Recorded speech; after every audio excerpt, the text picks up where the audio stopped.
Good afternoon, everyone.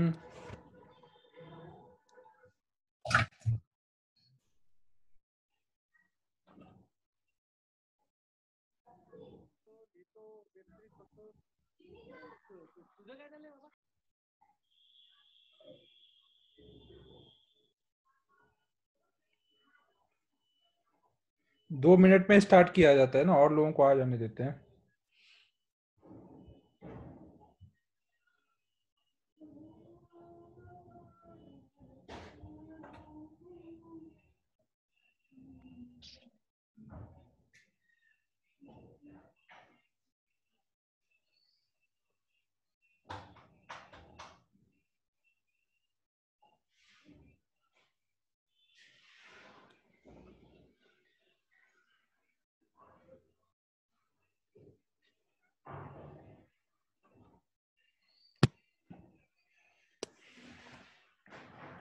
नहीं होना video email.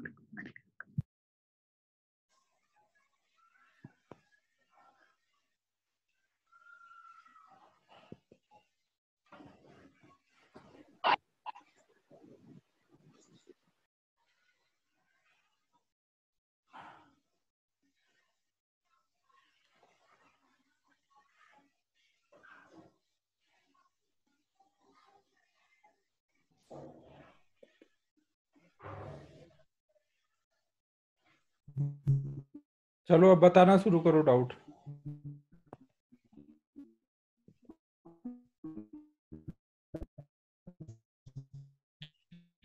Mute रखो सभी भाई। हाँ तो कर दूंगा अपलोड।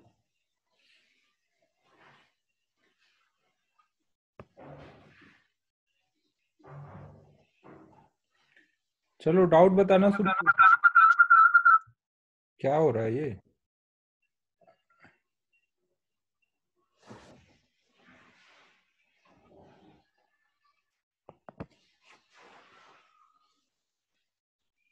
आवाज सही आ रही है ना? हेलो।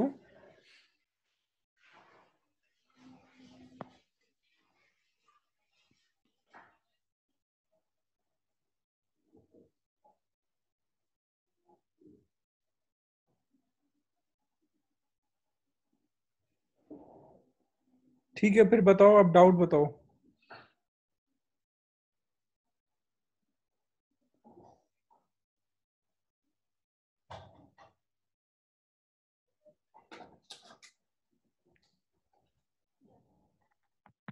एक्सरसाइज 1 में है किसी को डाउट? एक्सरसाइज 1 में है डाउट किसी को?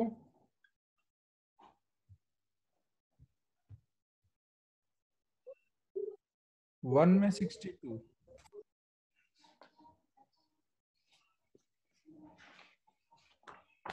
वन में 62 देख लो।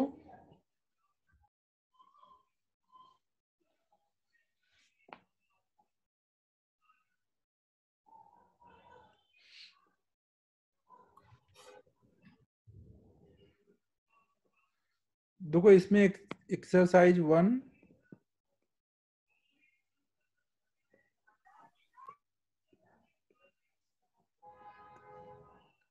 में क्वेश्चन नंबर 62, इसमें देखो बोला गया है कि हमने, हाँ पॉजिटिव होगा। हमने एक ऐसे स्फीयर लिया और उसको कोई इंसुलेटेड रॉड के थ्रू ऐसे स्टैंड पे रखा है, और यहाँ पे पॉजिटिव चार्ज लेके आ रहे हैं ना, ये इंसुलेटेड है ना, तो पॉजिटिव देख के इधर निगेटिव आ जाएगा और इधर पॉजिटिव।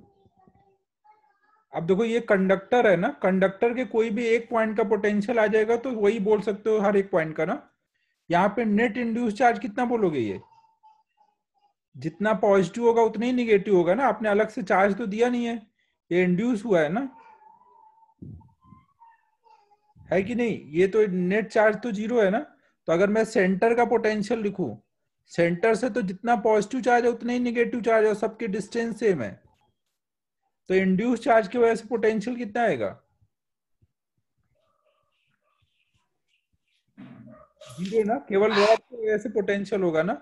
और रॉड की वजह से पोटेंशियल कैसा आएगा? पॉजिटिव, क्योंकि इस रॉड पे पॉजिटिव चार्ज है। तो सेंटर का पोटेंशियल आ जाएगा, वही आप बोल दोगे कंडक्टर का पोटेंशियल। 62 समझ आया क्या बोल रहा हूं? नेक्स्ट बताओ।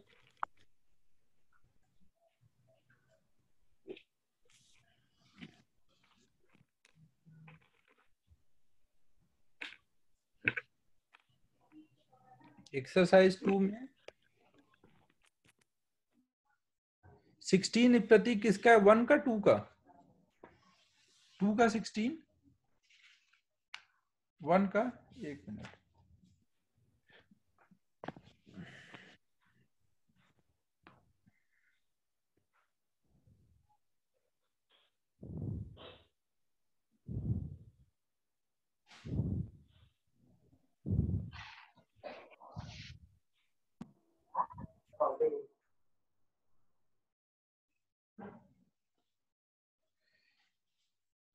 प्रतीक देखो इसमें कोई भी जो वायर होती है, वायर में नेट चार्ज कितना रहता है, जितना पॉजिटिव चार्ज होता है उतना ही निगेटिव चार्ज होता है ना।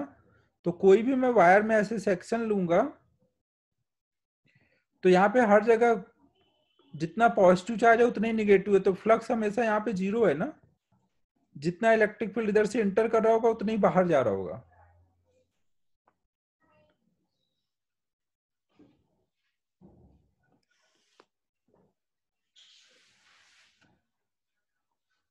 आंसर रिमेन अनचेंज बोला है।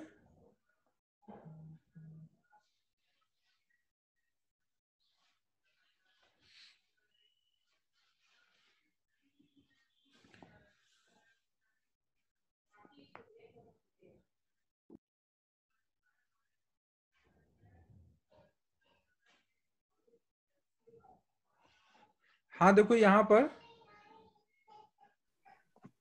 रिमेन अनचेंज ज्यादा अप्रोप्रिएट है, क्योंकि अगर देखो हमने यहाँ पे जो वायर ली हुई है, ये जो वायर ली, अगर ये यूनिफॉर्म क्रॉस सेक्शन एरिया का है, अगर ए यूनिफॉर्म है तो यहाँ पे हर जगह ई भी यूनिफॉर्म होगा ना। लेकिन अगर मान लो हमने ऐसे ले लिया, अगर हमने ऐसे ले लिया तो अब ई लगातार क्या हो रहा होगा। अब मैं कुछ भी ऐसा लूंगा, लेकिन हर जगह सेम ही आना चाहिए, जितनी लाइन एंटर करेंगे उतनी बाहर जाएंगे, 0 ही होना चाहिए, 0 ही होना चाहिए। और मान लो बीच में कहीं पर, बीच में अगर कहीं बेंडिंग आ जाती है, एक मिनट मेरे को जरा सोचने दो ना। जब जंक्शन आता है तो बीच में चार्ज इंड्यूस होता है जंक्शन आने पर, और यहाँ पे एक स्मूथ वायर है ना, कोई जंक्शन नहीं है।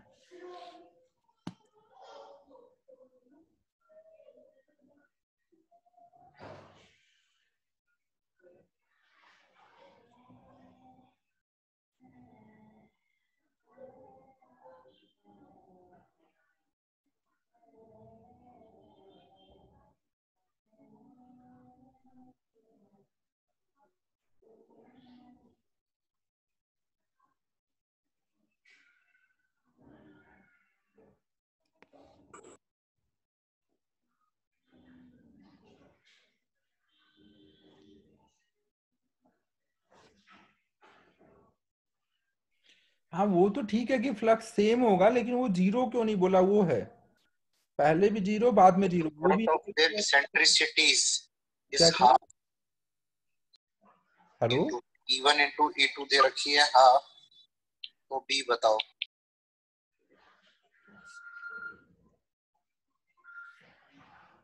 एक मिनट,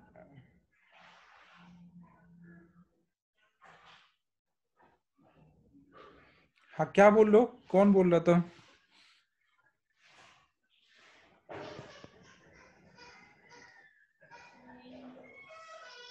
हेलो, कौन बोल रहा था?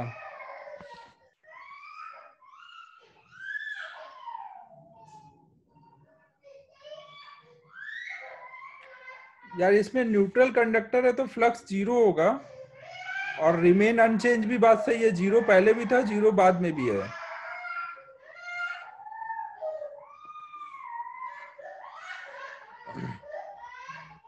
तो एक तरह से ए भी सही है, बी भी सही है, क्योंकि पहले भी 0 था, बाद में भी 0 है, तो ए एंड बी दोनों ही सही है। अनचेंज नहीं हुआ, नहीं चेंज नहीं हुआ और 0 बना रहा।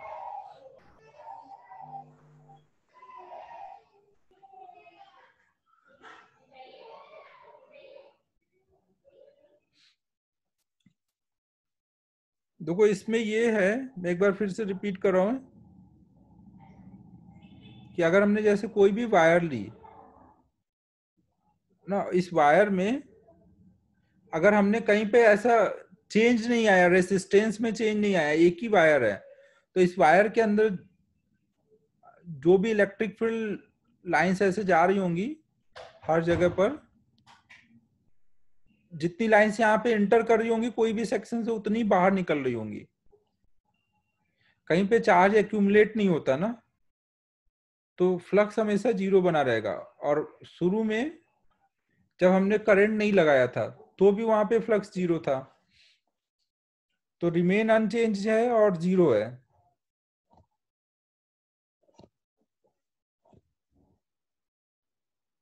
तो बी ऑप्शन ही ज्यादा अप्रोप्रिएट है।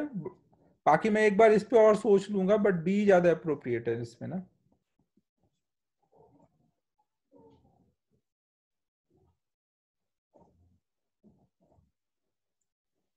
नेक्स्ट बताओ, इसका सॉल्यूशन में क्या लिखा है वो देखे हो क्या?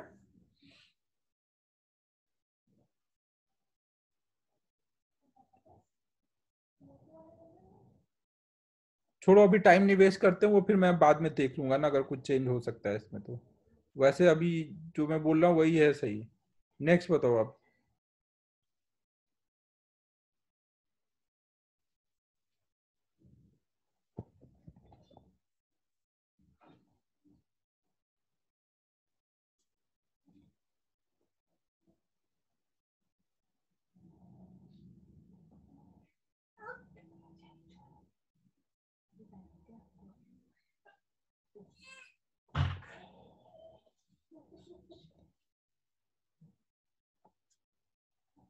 नहीं, फिर तो वही है, बी सही है ज्यादा ना।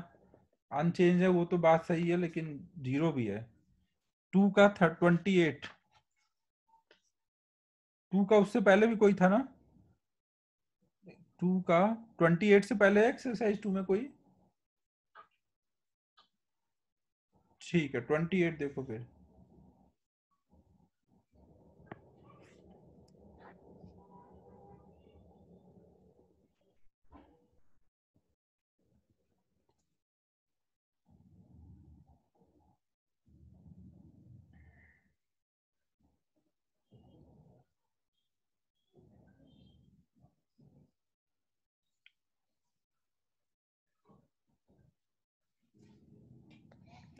तो इसमें तो ये बस नॉर्मल सीरीज का क्वेश्चन है।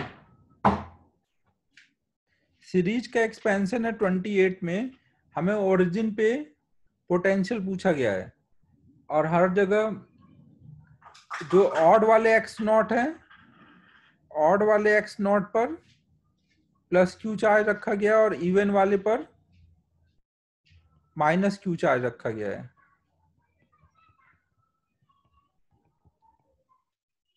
हाँ, तो वो Ln2 का बस सम है वो तो। पोटेंशियल का फॉर्मूला लिखो, उसमें 1 1 -1 -1/2 ये लगा दो।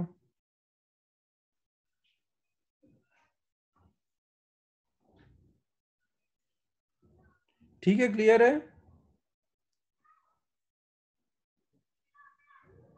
ना? सीरीज बनेगा, उसमें Ln2 का फॉर्मूला लगा दो।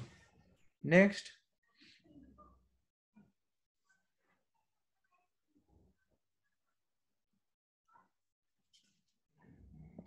Thirty two.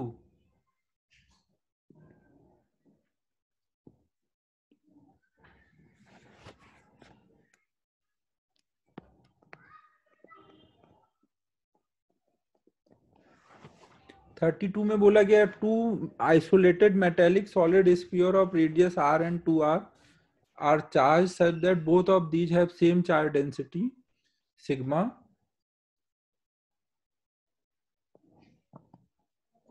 तो को ये बोला गया है कि हमने दो स्फीयर लिए, एक का रेडियस आर है, एक का 2r है, और इनको सेम चार्ज डेंसिटी तक चार्ज किया। सेम चार्ज डेंसिटी तक चार्ज किया तो इस पे कितना चार्ज आ गया होगा, सिग्मा इंटू 4πr²। ना कंडक्टर है तो सारा चार्ज कहाँ पे रहेगा, कंडक्टर है तो सारा चार्ज सरफेस पे रहेगा ना।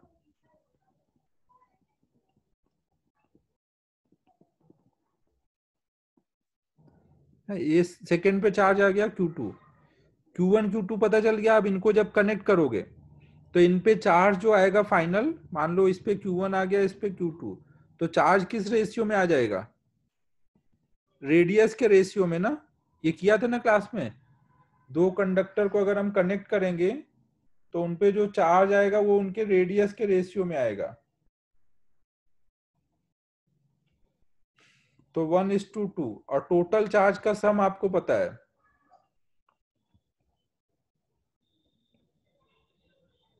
ना, टोटल चार्ज का। और देखो अब यहाँ पे जो चार्ज की डेंसिटी निकालोगे, चार्ज की डेंसिटी क्या बोलोगे, सिग्मा इक्वल टू Q1/4πr1²। तो सिग्मा 1/σ2 क्या बोलोगे, Q1/Q2 इंटू R2/R1 का whole square. New charge density बताना ना, छोड़ो ये रेशियो नहीं, सॉरी, इसकी कोई जरूरत नहीं है। रेशियो होता तो ये करते। आपको चार्ज का रेशियो पता है, सम पता है ना, टोटल चार्ज कितना है, Q1 Q2 का सम पता है।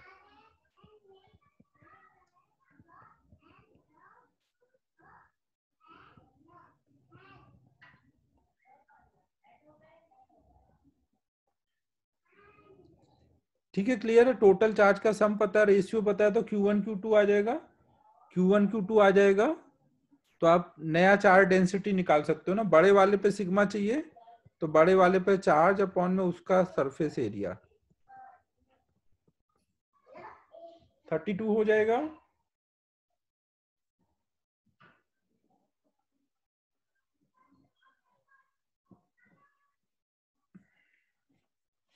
फिर 48,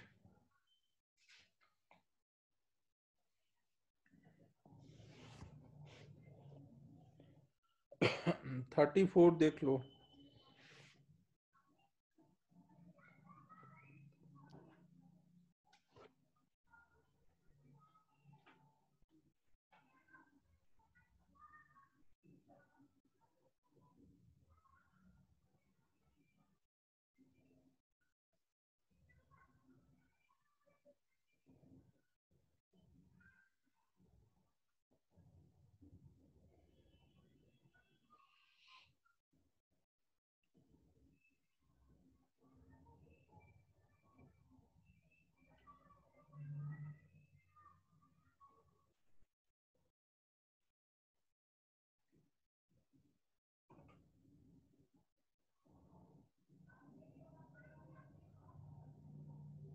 देखो 34 में बोला गया है कि फिगर्स हो जाए इलेक्ट्रिक फील्ड लाइन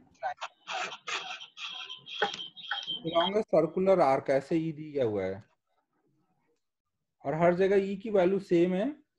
तो अगर ए पे पोटेंशियल की वैल्यू हमें वी दी हुई है तो बी पे पोटेंशियल पूछा गया है, तो आप क्या करोगे, यहाँ पे एक यूनिट पॉजिटिव चार्ज को लेके जाओगे, या सीधे आप ऐसे कर दोगे ना, dv इक्वल टू क्या होता है, minus E dot D R ना। यहाँ पे अगर हम इस डायरेक्शन में चलना शुरू करते हैं, इस डायरेक्शन में डी आर चलते हैं, तो हम लिख सकते हैं ना ई डॉट डी आर को ई डी आर। ई की वैल्यू यूनिफॉर्म है तो बाहर आ जाएगा ना। हम लोग यहाँ पर ए से बी की तरफ जा रहे हैं ना, ए से बी की तरफ जा रहे हैं, तो वी ए से वी बी तक, तो V B minus V A equal to आ जाएगा minus E into R into theta. तो वी बी इक्वल टू आ जाएगा V minus E R theta.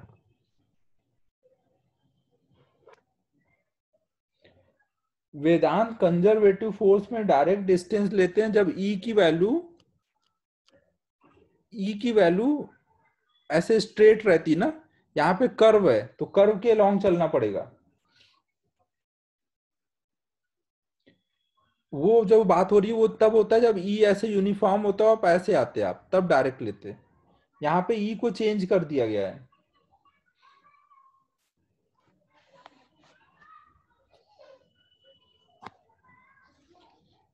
फिर नेक्स्ट 48।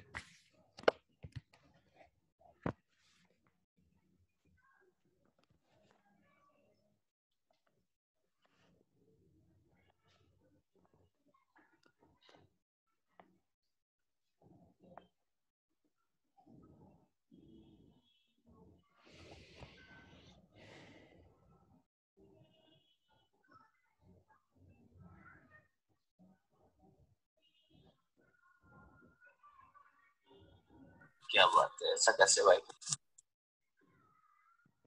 ये कौन आके बोल के जा रहा है यार? किसने बोला अभी?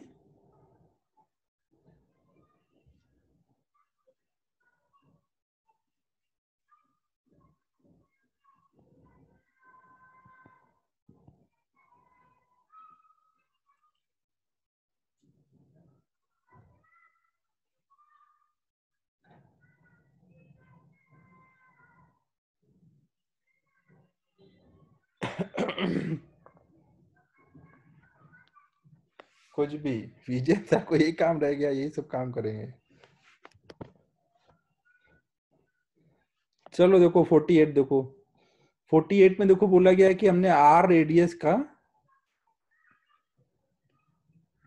ऐसे दो स्फीयर को ज्वाइन करके एक कंप्लीट स्फीयर बनाया है। अभी 48 बता रहा हूं तो बीच में 46 मत बोल, रुक जा, पहले 48 करने दे। और इस पे चार डेंसिटी सिग्मा दी हुई है। ये सब एक दूसरे को रिपेल कर रहे होंगे ना, ये इधर जाना चाह रहा होगा, ये इधर जाना चाह रहा होगा, लेकिन वो जा नहीं रहा है क्योंकि अंदर हमने एक r/2 रेडियस का निगेटिव चार्ज वाला कोई स्फीयर रखा हुआ है ना। यहाँ पे मान लो कोई निगेटिव चार्ज वाला स्फीयर होगा तो वो इसको अट्रैक्ट करके रखा हुआ है। ठीक है, समझ आ रहा है क्या क्वेश्चन है? तो हमें यहाँ का चार्ज डेंसिटी बताना है ना। मान लो यहाँ का चार्ज डेंसिटी कोई सिग्मा डैश है, पहले चार्ज निकाल लो फिर चार्ज डेंसिटी निकाल लेना है। तो यहाँ पे अंदर मान लो -q चार्ज है। तो यहाँ पे देखो, अगर हम कोई भी सरफेस पे, अगर हम कोई भी सरफेस पर छोटा सा डीए एरिया ले लें, तो छोटा सा अगर हम डीए एरिया ले लें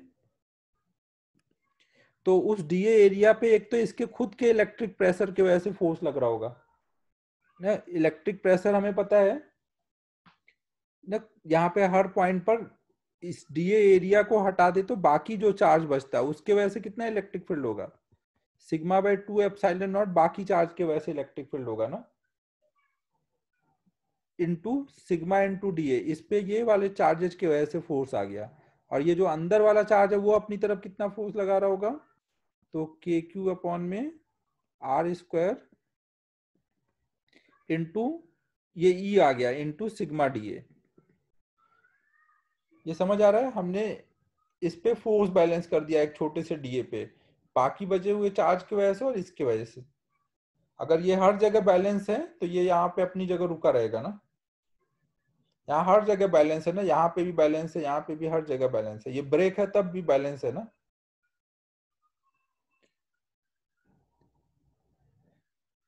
तो अब ये डीए डीए कट जाएगा, सिग्मा कट गया, के को लिख दो 1/4πε0। तो अब यहां से अब निकाल सकते हो, इसकी चार्ज डेंसिटी चाहिए तो मतलब क्या है, उस पे चार्ज अपॉन में उसका सरफेस एरिया, क्यू आ जाएगा तो सरफेस एरिया निकाल लो, हो जाएगा। 48 समझ आया क्या बोल रहा हूँ?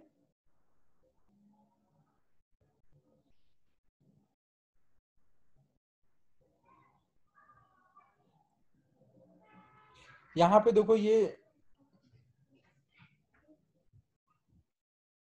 ये नमन मैं रिकॉर्ड कर रहा हूँ, रिकॉर्डिंग देख लेना जहाँ पे तेरा रह गया है। नेट तो आता जाता रहेगा, कई लोगों का आ रहा है जा रहा है ना, रिपीट मत करवा। 51 देखो अब, 42 42 देख लो पहले।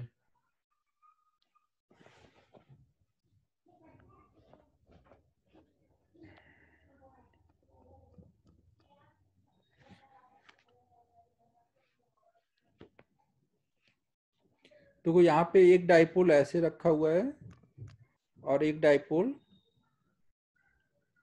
ऐसे रखा हुआ है, तो हमें यहाँ पे इनके बीच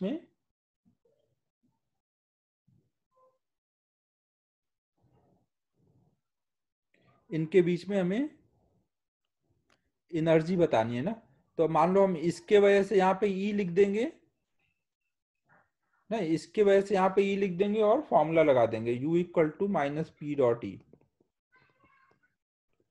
पी की वैल्यू पहले वाले का ले लो, और ई कितना होगा इस डायरेक्शन में, अगर हम देखेंगे तो ई कितना आ रहा होगा, एक तो इस डायरेक्शन में जो आएगा P2 cos थीटा, उसका ई तो इस डायरेक्शन में होगा, और जो ऐसे आएगा P2 sin थीटा, उसका ही यहाँ पे 90 डिग्री पर होगा, तो उसके साथ डॉट प्रोडक्ट 0 हो जाएगा। तो केवल ये वाला आएगा ना, P2 cos थीटा का ई बचेगा यहाँ पर, उसके साथ ही डॉट प्रोडक्ट रह जाएगा। तो यहाँ पे सीधे लिख देता हूँ ना, P1 into 2k P2 cos theta 2kp by R cube. ठीक है, समझो क्या हो रहा है, minus 2k P1 P2 cos theta by R cube, ये u की वैल्यू हो गई। डॉट प्रोडक्ट करना है ना, P2 का जो इधर होगा कंपोनेंट, उसका E के साथ डॉट प्रोडक्ट ना, P डॉट E की वैल्यू cos थीटा 1 है ना, और इसके वाले के साथ करोगे, इसका E अब परपेंडिकुलर है तो वो वाला 0 हो जाएगा।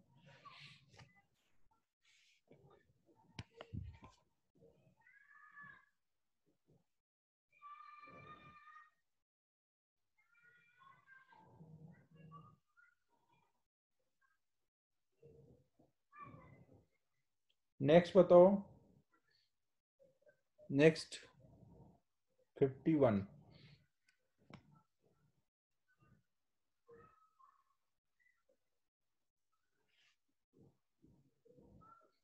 फोर्टी सिक्स, एक मिनट रुको।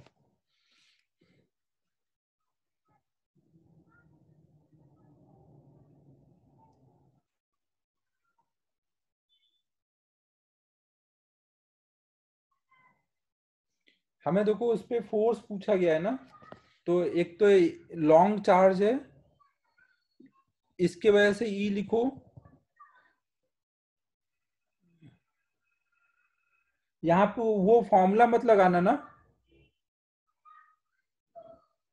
2 सेंटीमीटर और ये डिस्टेंस कितनी है, ऐसे हमने डाइपोल रखा है ना, 46 देख रहे हैं, तो ये डिस्टेंस तो 2 सेंटीमीटर है, और ये बीच की डिस्टेंस है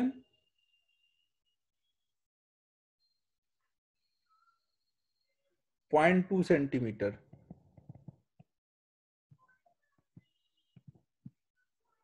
0.2, तो फिर आप क्या करो, यहाँ पे माइनस क्यू पे अलग फोर्स देखो और प्लस क्यू पे अलग फोर्स देखो।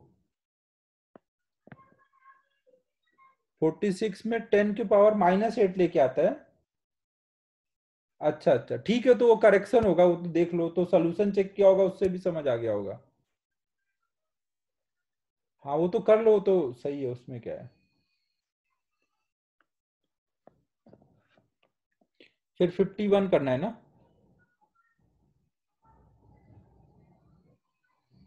अच्छा अच्छा, ठीक है, तो आ गया तो क्यों बता रहा है, जाने दे भाई, आ गया ना तेरा, मुझे लगा डाउट है। 51 देखो अब,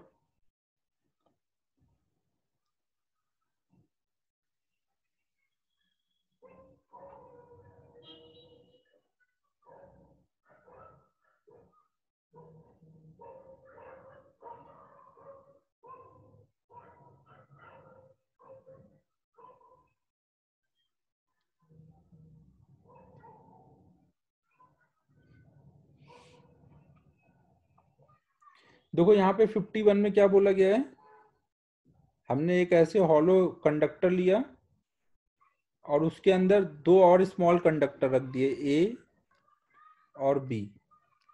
इनको कनेक्ट कर दिया, इनको कनेक्ट कर दिया ऐसे, इसको Q1 चार्ज दिया, इसको Q2 और इसको Q।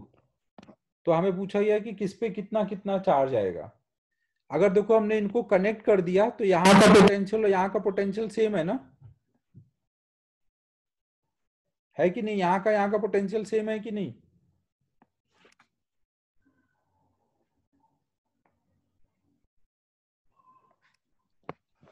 और ये कनेक्टेड है तो फाइनल यहाँ का पोटेंशियल भी सेम होगा। तो यहाँ पे अंदर हर पॉइंट पे पोटेंशियल क्या आ रहा है, यहाँ का सेम है, यहाँ का सेम है, यहाँ का सेम है, हर पॉइंट का पोटेंशियल सेम है। पोटेंशियल सेम है मतलब पोटेंशियल का डिफरेंशिएशन ई कितना हो रखा है अंदर, अंदर ई 0 होगा तभी ना पोटेंशियल हर जगह कांस्टेंट आएगा।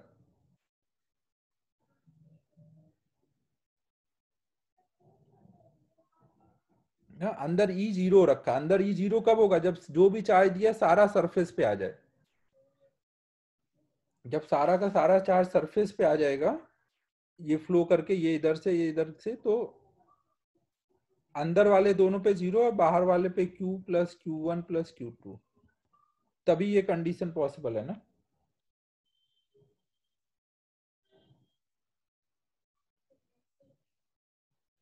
नेक्स्ट,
देखो इसमें कुछ ऐसा बोला गया है,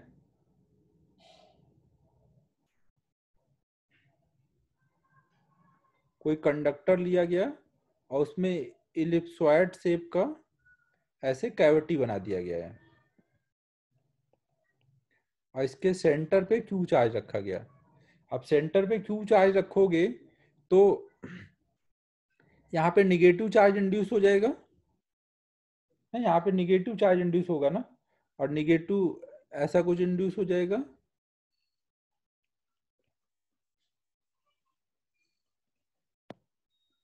तो अब हमें बताना है electric field near A in the cavity equal to electric field near B in the cavity. ये ऑप्शन देखने हैं ना, charge density at A equal to charge density at B, और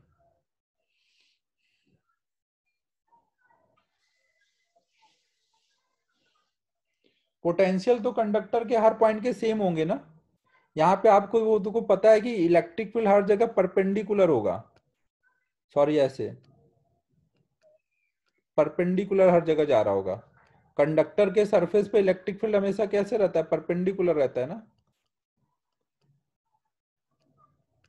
तो पोटेंशियल अंदर हर पॉइंट का सेम होगा। पोटेंशियल ऑफ ए बोल सकते हो पोटेंशियल ऑफ बी के इक्वल होगा।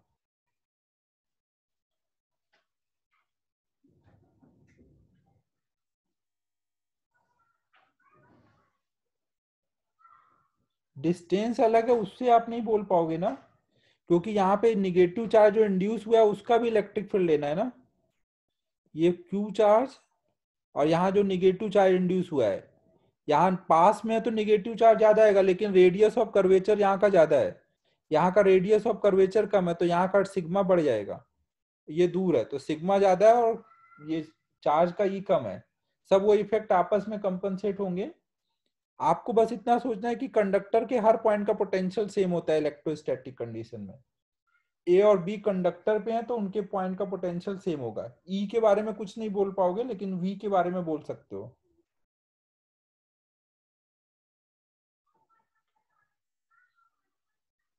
रेडियस ऑफ कर्वेचर भी वहां चेंज हो रहा है ना, तो सिग्मा भी चेंज हो रहा है और डिस्टेंस चेंज हो रही है, तो दो दो इफेक्ट को लेके बोल पाना डिफिकल्ट है, बट वी हम बोल सकते हैं कि कंडक्टर है तो हर पॉइंट का पोटेंशियल सेम होगा। नेक्स्ट,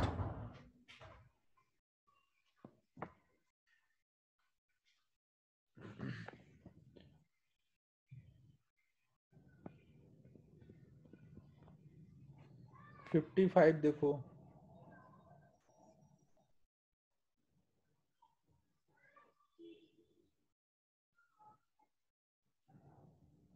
तो वो 55 में बोला गया है कि हमने एक ऐसे सॉलिड कंडक्टर ले लिया ना, ये सॉलिड कंडक्टर है और इसके पॉइंट ए का हमें पोटेंशियल बताना है।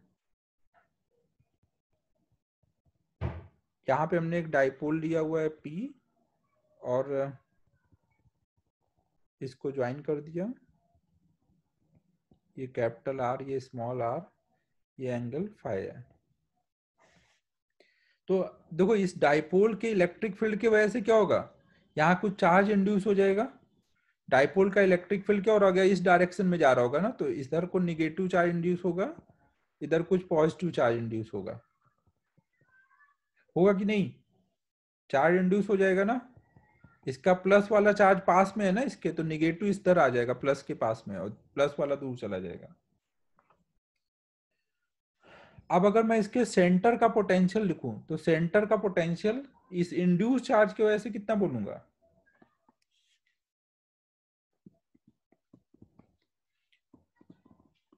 सेंटर पे पोटेंशियल दो लोगों की वजह से आ रहा है, एक तो डाइपोल की वजह से और एक इंड्यूस चार्ज की वजह से।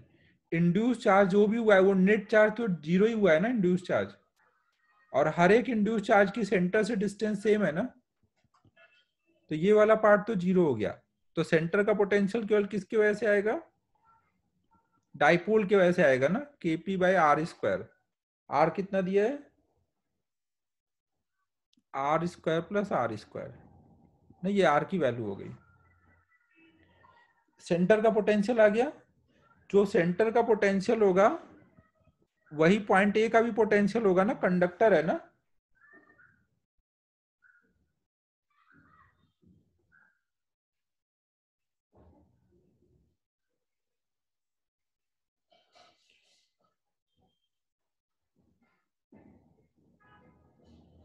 एक सेकंड, ये आंसर में किसके टर्म में दिया है, आर स्क्वायर के टर्म में दिया है।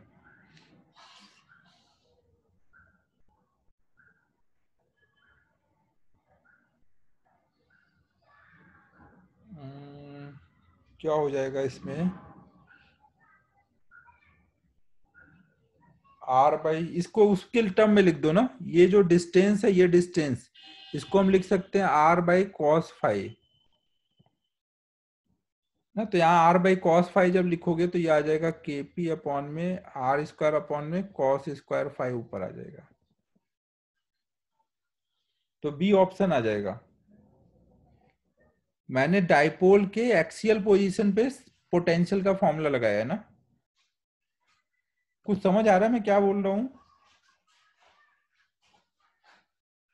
कंडक्टर में अगर हमने एक भी पॉइंट का पोटेंशियल लिख लिया तो इलेक्ट्रोस्टैटिक कंडीशन में हर पॉइंट का पोटेंशियल सेम होगा ना, अंदर ई तो होगा नहीं, कंडक्टर के अंदर ई जीरो होता है ना, ये सारा चार्ज सरफेस पे है, तो जो यहाँ का पोटेंशियल वही यहाँ का होगा। और सी का लिख सकते हो आप, यहाँ का नहीं लिख सकते, सी का आराम से लिख सकते हो ना, तो सी का लिख के ए का बता दो।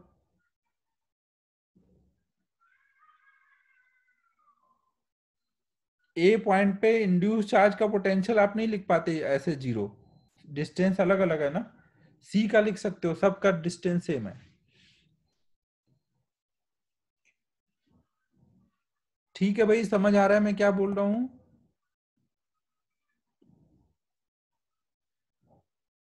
नेक्स्ट बताओ।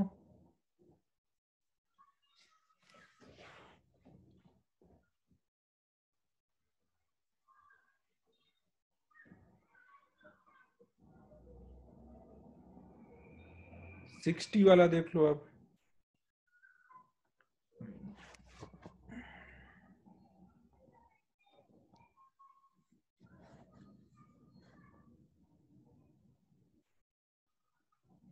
देखो यहां पर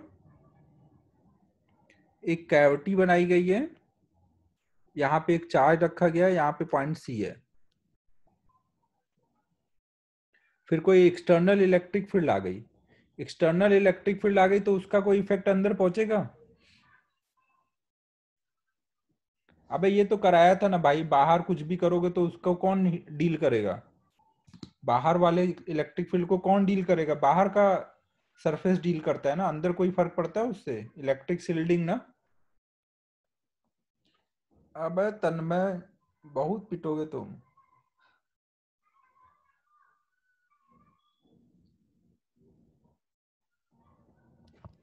केवल क्या चेंज होगा? Only induce charge on outer surface will redistribute. Outer surface पे ही चेंजेस आएंगे, इनर में कोई चेंज नहीं आएगा। ए ऑप्शन हो जाएगा। हो गया? समझ आया क्या बोल रहा हूँ? बाहर का बाहर डील होगा, अंदर का अंदर होगा। नेक्स्ट 3 का 8।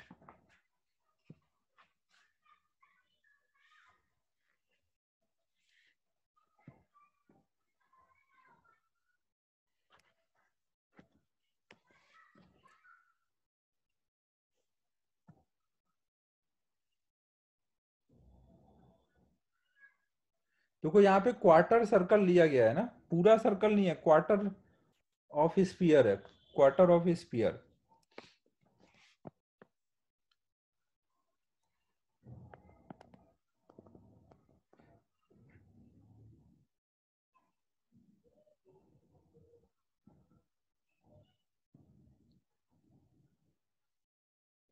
ऐसे हेमी स्फीयर अगर हम एक ले लें और उसके सरफेस पे चार्ज डेंसिटी सिग्मा है, तो इसके सेंटर पे इलेक्ट्रिक फील्ड कितना होगा? ये कराया था क्या?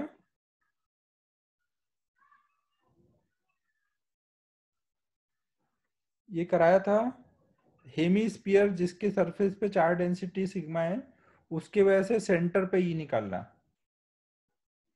Sigma by 4 epsilon not. तो वो इसी दिन के लिए कराया था ना। अब देखो आप कैसे करोगे। अब मान लो आपने इसको दो पार्ट में डिवाइड कर दिया, दो पार्ट में डिवाइड करोगे तो इस पार्ट का इलेक्ट्रिक फील्ड क्या होगा? कुछ इधर जा रहा होगा, और इस पार्ट का इलेक्ट्रिक फील्ड कुछ इधर जा रहा होगा ना। ये टोटल नेट इलेक्ट्रिक फील्ड है ना। एक का मान लो E1 है, तो दूसरे का भी सिमेट्री से E1 ही आएगा ना, है कि नहीं? दूसरे का भी सिमेट्री से E1 ही आएगा। तो दोनों के ये वाले कंपोनेंट आपस में कैंसिल हो रहे हैं, ये वाला ऐड हो रहा है ना। और ये किस लाइन के लॉन्ग आ रहे होंगे? जो ये इसका सर, ये हेमीस्फीयर है, इसका एग्जैक्टली जो हाफ वाला लाइन होगा। इमेजिन कर पा रहे हो? ये हाफ वाला जो पार्ट होगा उसके बीच से आ रहा होगा, और ये इसके बीच से आ रहा होगा। तो ये कितना एंगल बनेगा? ये 45, ये 45 ना। तो टोटल दोनों का इधर कंपोनेंट आएगा 2E1 cos 45। दोनों का मिलके यही आया ना, नेट जो आता है वो इन दोनों का ये कंपोनेंट है। तो वो कितना है? Sigma by 4 epsilon not. तो केवल E1 पूछा गया है, एक का पूछा गया है।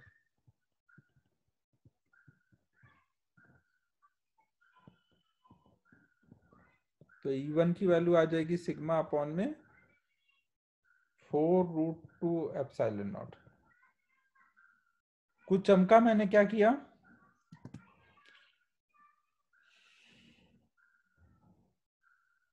हमें दो हाफ का नेट पता था, दो हाफ का नेट पता था, तो यूज करके हमने एक हाफ का निकाल लिया।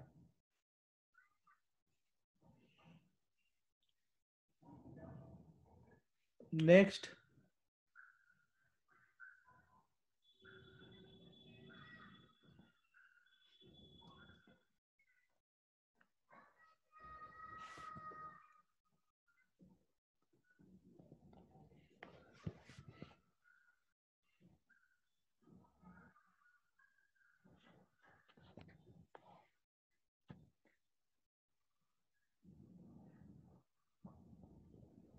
देखो ये बोला जा रहा है कि हमने एक ऐसे रिंग लिया है, तो रिंग का जो इलेक्ट्रिक फील्ड होगा वो यहाँ पे कैसे वैरी कर रहा होगा। रिंग का इलेक्ट्रिक फील्ड क्या होता है, ऐसे कुछ वैरी करता है ना, R/√2 पर E की वैल्यू मैक्सिमम होती है ना। तो कोई चार्ज यहाँ पे कहीं पर इक्विलिब्रियम में है, मान लो इस पे प्लस चार्ज है ना, यहाँ पे कहीं इक्विलिब्रियम में है, तो उस पे इलेक्ट्रिक फोर्स किधर लग रहा होगा, ऊपर को QE और नीचे को उसका वेट लग रहा होगा mg। अब हमें बताना है कि ये स्टेबल इक्विलिब्रियम है या अनस्टेबल। अगर मैं इसको नीचे को डिस्प्लेस करूं, अगर मैं नीचे को डिस्प्लेस करूं तो अगर QE ज्यादा हो जाए mg से तो कौन सा इक्विलिब्रियम बोलूंगा।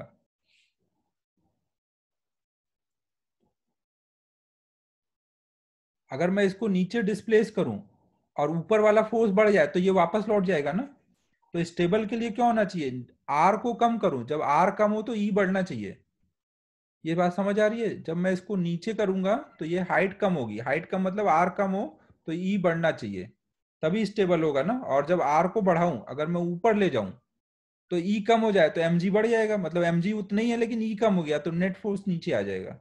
तो आर को बढ़ाने पे ई क्या होना चाहिए, कम होना चाहिए। समझो। तो अब देखो मैं अगर इस रीजन में देखूं, इस रीजन में क्या हो रहा है, इस रीजन में मान लो मैं यहां पर हूं एच हाइट पर। अब यहां से मैं अगर इधर जाता हूं तो आर कम होगा, आर कम होगा तो ग्राफ क्या हो रहा है, ऊपर जा रहा है ना। आर कम हो रहा है, जब मैं इधर जा रहा हूं तो आर कम हो रहा है लेकिन ग्राफ ऊपर जा रहा है, मतलब ई बढ़ रहा है। और जब मैं इधर जा रहा हूं, आर बढ़ा रहा हूं तो ई कम हो रहा है ना। तो ये वाले रीजन में इक्विलिब्रियम पॉसिबल है कि नहीं, स्टेबल वाला। समझ आ रहा है कुछ मैं क्या बोल रहा हूं। अगर मैं इस रीजन में देखूं, कहीं यहां पर मान लो इक्विलिब्रियम है, यहां पे कहीं एच की वैल्यू कुछ इतनी है, और फिर मैंने थोड़ा सा इस आर को कम किया, आर को कम करूंगा तो ई और कम हो जाएगा ना, आर कम करूंगा ई और कम हो जाएगा तो इक्विलिब्रियम हो पाएगा। नीचे किया तो ई और कम हो गया और नीचे ही गिरता जाएगा फिर वो ना। तो मतलब जो इक्विलिब्रियम है वो हाइट R/√2 के दूसरे साइड होगा ना।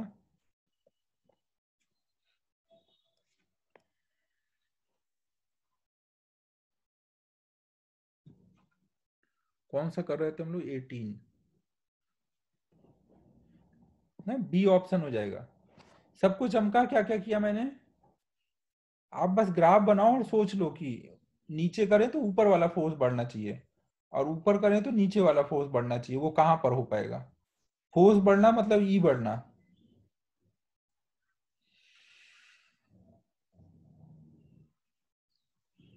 14 देख लो अब।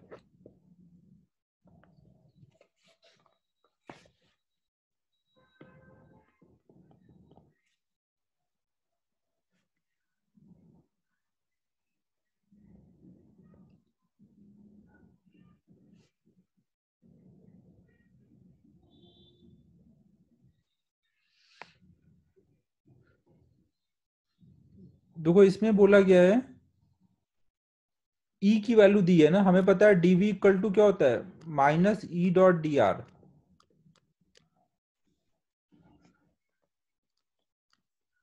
ना। इसको हम ऐसे लिख सकते हैं ex dx plus ey dy ना। ई को लिख देते थे ई एक्स आई कैप ई वाई जे कैप, और डी आर को लिख देंगे डी एक्स आई कैप डी वाई जे कैप, डॉट प्रोडक्ट कर देंगे। वैल्यू डाल दो, ई एक्स कितना है 2axy dx plus ax² minus 3y² dy।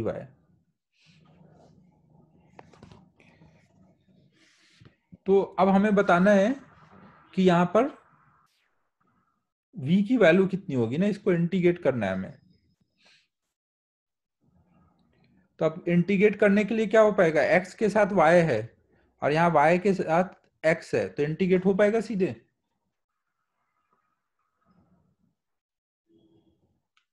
आप यहाँ पे क्या लिखोगे, इसको ऐसे लिखोगे -2axy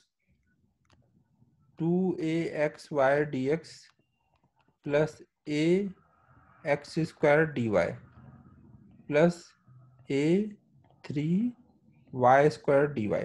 ये वाला पार्ट तो हो जाएगा ना, वाई स्क्वायर को डी वाई में मल्टीप्लाई करोगे तो ये वाला पार्ट हो जाएगा, और ये वाला पार्ट आप देख रहे हो ये कंबाइन हो जाएगा। एक्स इसमें ए को बाहर कर दो, इसको आप लिख सकते हो D of X square Y.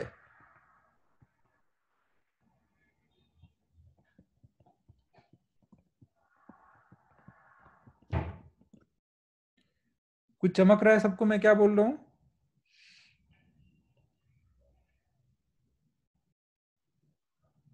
इसको ओपन करो एक बार, एक्स स्क्वायर को ओपन करो, वाई को डिफरेंशिएट, फिर वाई को ओपन करो, ये तो यही बन जाएगा। ये कंबाइन करना सिखाया है भाई वर्क पावर एनर्जी में।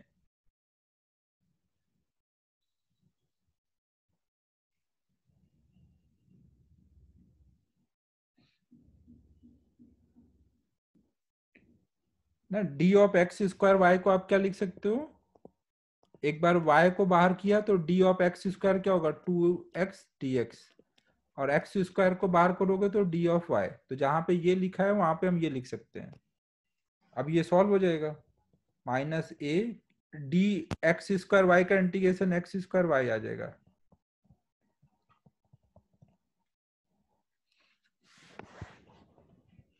अब यहाँ पे देखो कांस्टेंट है ना, कांस्टेंट कुछ v नॉट रहा होगा, कांस्टेंट पे आपको नहीं फोकस करना है, बाकी x और y वाले टर्म देख लो।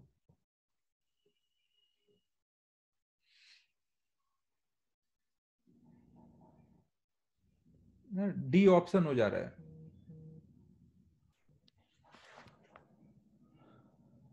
चमक रहा है भाई मैं क्या बोल रहा हूं?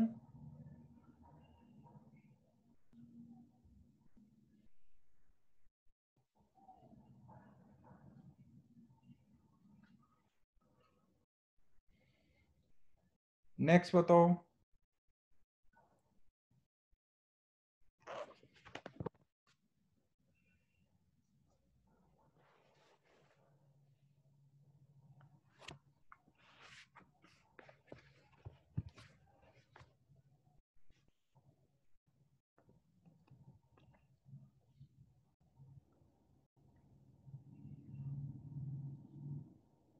क्वेश्चन पढ़ने दो ना 1 मिनट।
ये जो प्लेन बोला है, rod is hinge at point C and lies in the XO Z plane.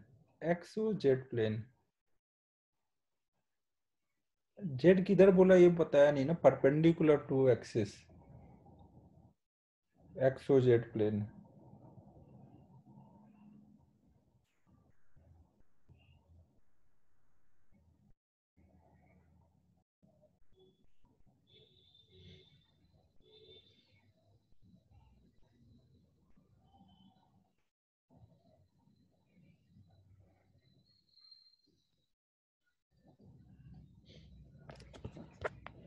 यार डायग्राम उतना क्लियर नहीं हो रहा है, बट जो सिचुएशन देख के समझ आ रहा है उसके हिसाब से कर देता हूं।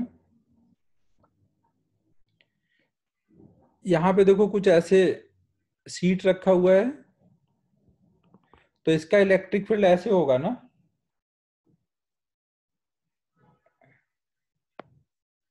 अच्छा ये जो कॉपी का प्लेन है वो एक्स जेड प्लेन है,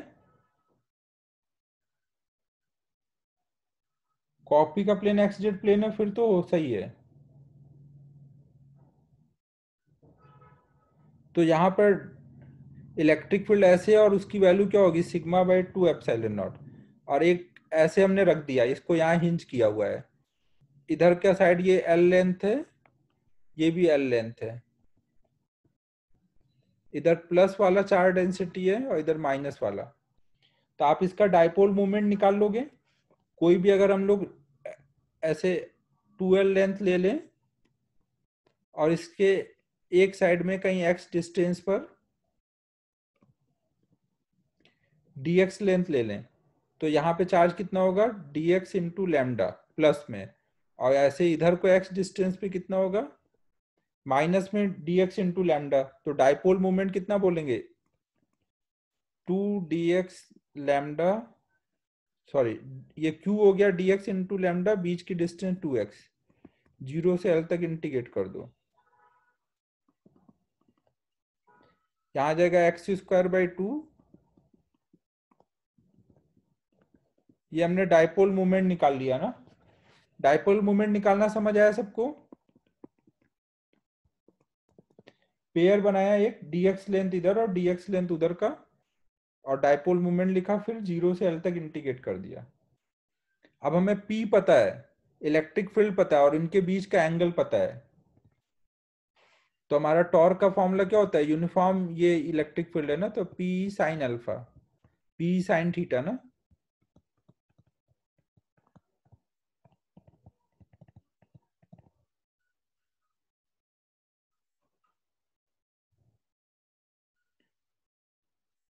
तो अब नीचे देखो, यहाँ पे k की वैल्यू पूछी गई है, ऊपर यहाँ पे 4 लगाना है। अगर ऊपर 4 लगाओगे तो नीचे भी 4 लगाओगे, तो k मतलब कितना हो जाएगा,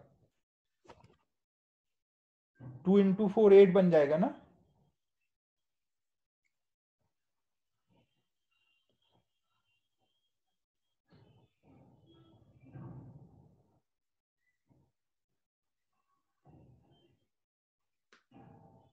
ट्वेंटी वन समझ आया।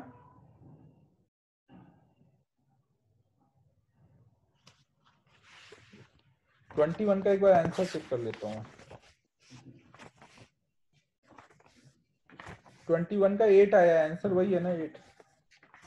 ठीक है, मतलब वही है ना, ये जो प्लेन दिया था वो, जो बुक का प्लेन है वो एक्स जेड प्लेन है ना, बुक का प्लेन जो है वो एक्स जेड प्लेन है।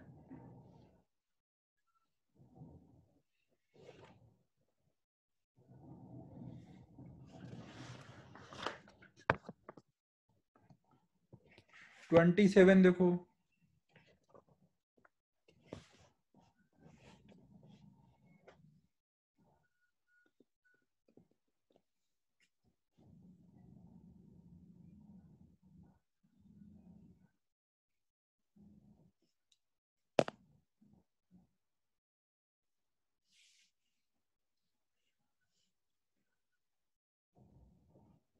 देखो हमें ये बोला गया है कि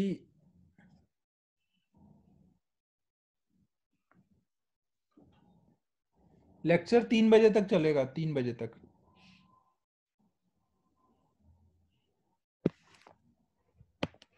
तीन बजे तक तो हो जाना चाहिए शायद।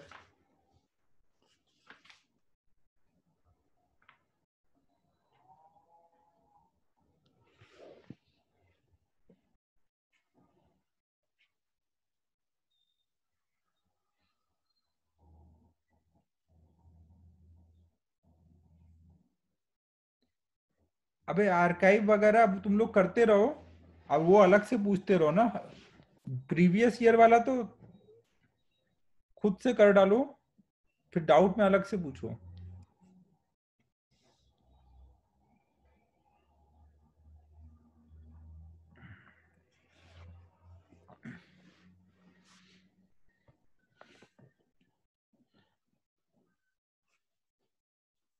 हाँ ठीक है, व्हाट्सएप पे डाल देना।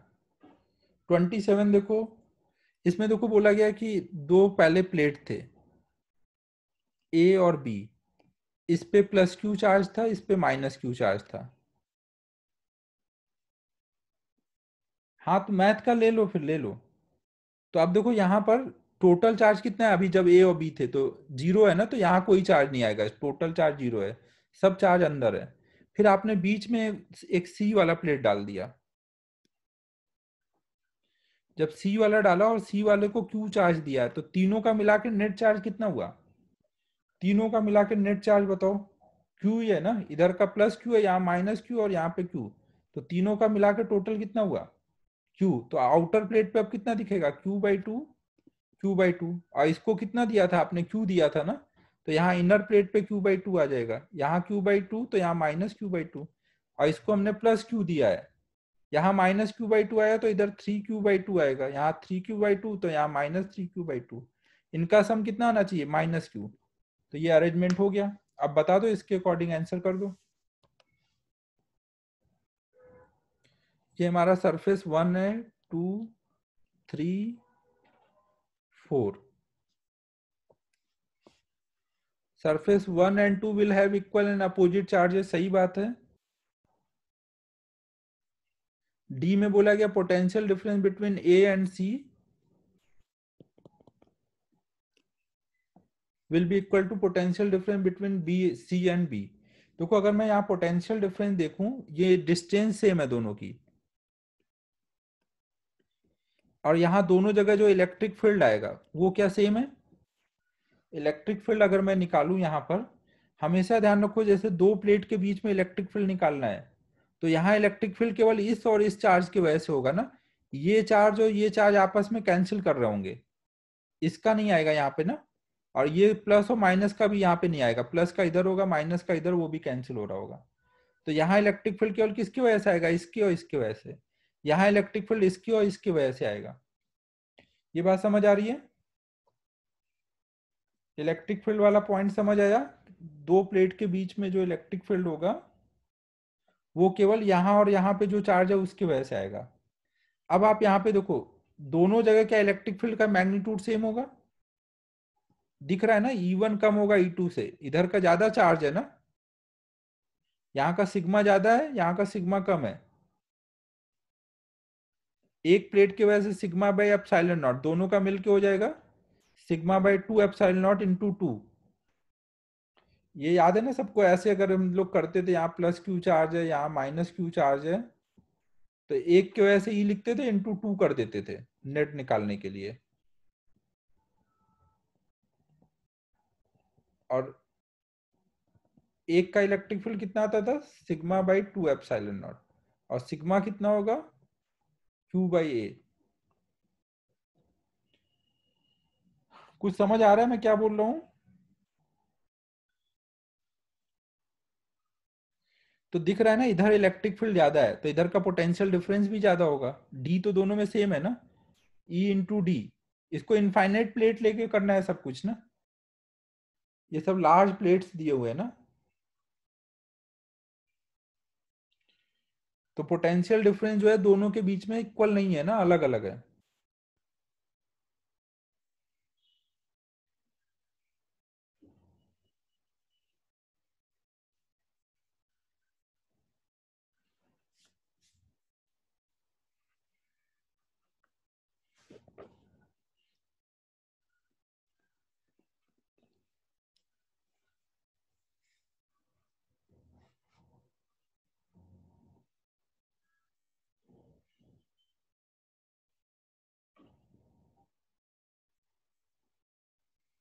देखो ये बोला जा रहा है कि एक डाइपोल को हमने एक चार्ज के पास में कहीं रख दिया है,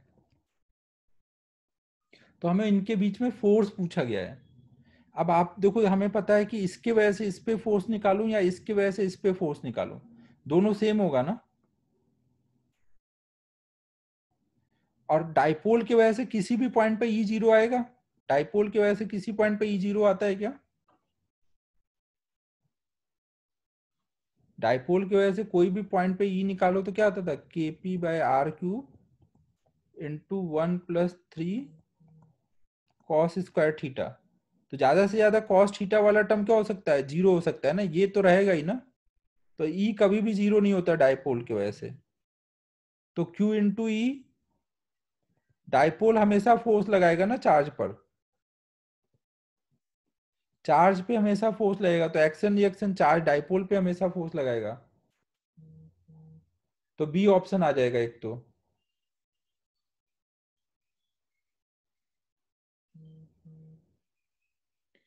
फिर टॉर्क ऑन डाइपोल पूछा गया है, टॉर्क ऑन डाइपोल तो जीरो हो सकता है ना, अगर मैं डाइपोल ऐसे रखूं चार्ज ऐसे रखूं इसी लाइन में, तो फोर्स इसी लाइन पे लगेंगे तो टॉर्क जीरो हो सकता है।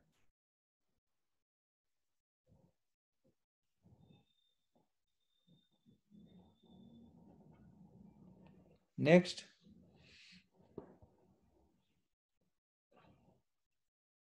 अबे कहाँ पे डाउट है आदित्य, अनम्यूट करके बता।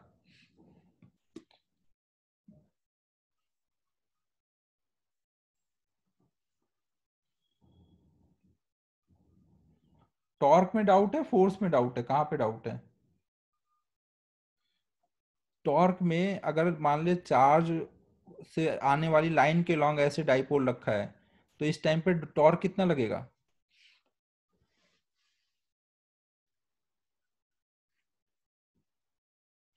टॉर्क बताओ अभी कितना लगेगा इस पे? निगेटिव चार्ज पे फोर्स इधर लग रहा है, पॉजिटिव चार्ज पे इधर लग रहा है, तो ये इस फोर्स की वजह से टॉर्क आएगा क्या?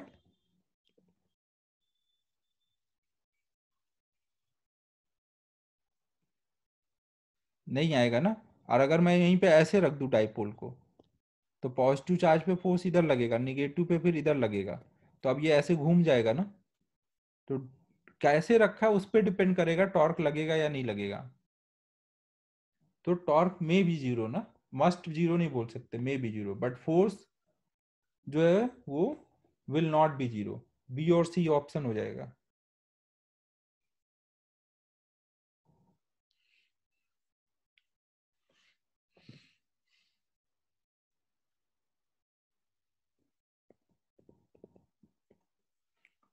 थर्टी फाइव भी है।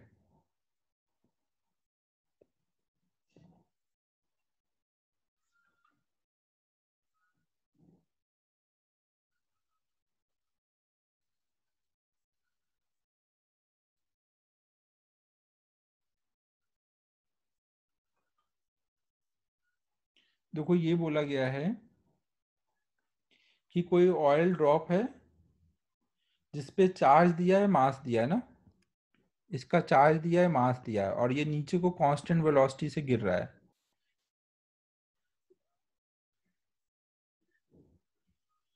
अब अगर ये नीचे को कांस्टेंट वेलोसिटी से गिर रहा है तो कब ऐसा पॉसिबल है? नीचे mg लग रहा होगा और ऊपर को एक तो बॉयंट फोर्स लग रहा होगा और एक विस्कस फोर्स। ये एयर में है ना, एयर फ्लूइड है ना, तो एयर क्या करेगा, ऊपर को बॉयंट फोर्स लगाएगा, और ये नीचे जा रहा है तो ऊपर को विस्कस फोर्स लगाएगा।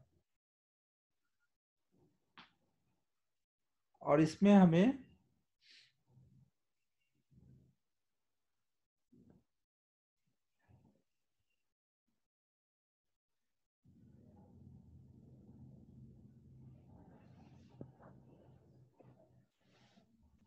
और इसने देखो एयर रेसिस्टेंस बोल दिया गया है ना, एयर रेसिस्टेंस बोला है, मतलब विस्कस को छोड़ दो, ये बॉयंट फोर्स को छोड़ दो ना, केवल रेसिस्टेंस फोर्स पकड़ो। उसमें बोला वो नीचे जब गिर रहा है तो एयर रेसिस्टेंस की वजह से ये फाइनली ऐसे फोर्स जब बैलेंस हो जाएगा तो आप बोल सकते हो कि वेलोसिटी कांस्टेंट हो गई है।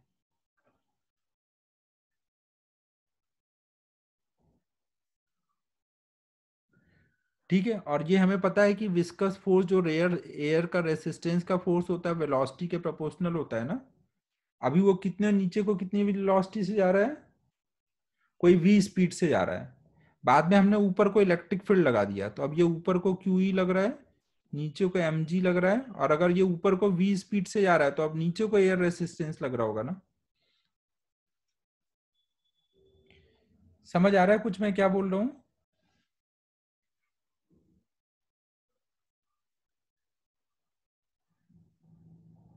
अब अगर ये दोनों का फोर्स का सम इस QE के बराबर हो जाए तो वहां पे वेलोसिटी फिर कांस्टेंट हो जाएगी ना। और यहाँ पे हमने पहले पार्ट से देखा Fv बराबर mg, और यहाँ से देखा QE बराबर Fv प्लस mg। v दोनों सिचुएशन में सेम है, तो दोनों में एयर रेसिस्टेंस का फोर्स सेम होगा, तो ये mg हो जाएगा, तो 2mg। तो E की वैल्यू आ जाएगी इससे m दिया है, q दिया है, वो डाल दो तो e की वैल्यू आ जाएगी। अरे एक मिनट, गड़बड़ हुआ, ये निगेटिव चार्ज है ना। अगर निगेटिव चार्ज है तो मुझे इलेक्ट्रिक फील्ड जो है वो नीचे को लगाना पड़ेगा, तो फोर्स ऊपर को लगेगा ना, q इंटू ई। ये निगेटिव चार्ज है तो ई का डायरेक्शन डाउनवर्ड होगा, और इंटेंसिटी के लिए एम और क्यू की वैल्यू डाल दो।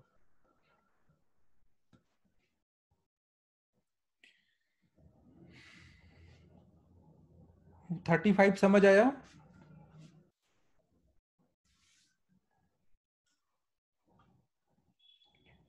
समझ आया या और समझाना है?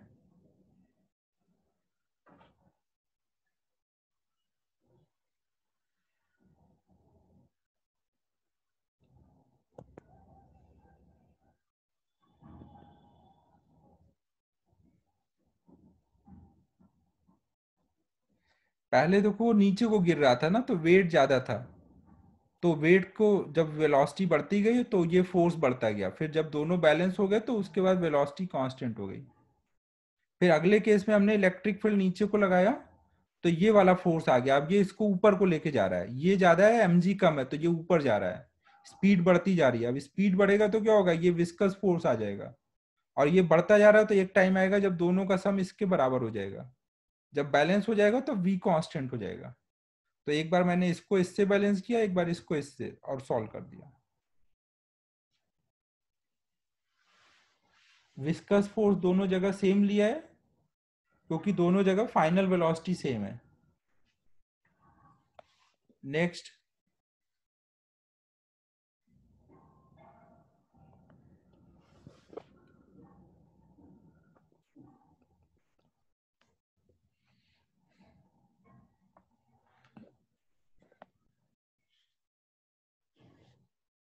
अबे ये वही तो है, 32 और 37 सेम ही तो है, सी ऑप्शन में।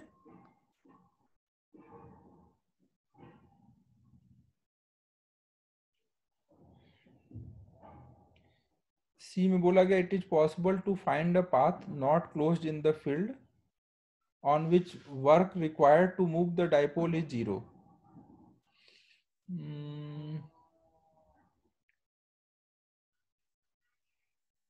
डाइपोल को हमें मूव कराना है,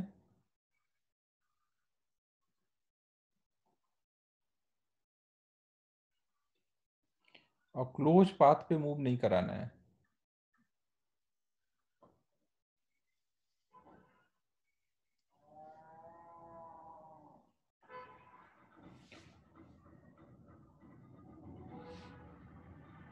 तो कुछ जैसे हमारे पास एक क्यू चार्ज है, तो इसकी वजह से हर तरफ को ऐसे इलेक्ट्रिक फील्ड जा रहा होगा ना,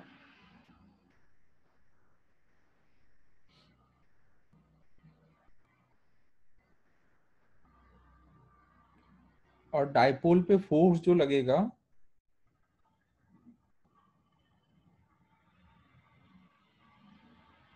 it is possible to find a path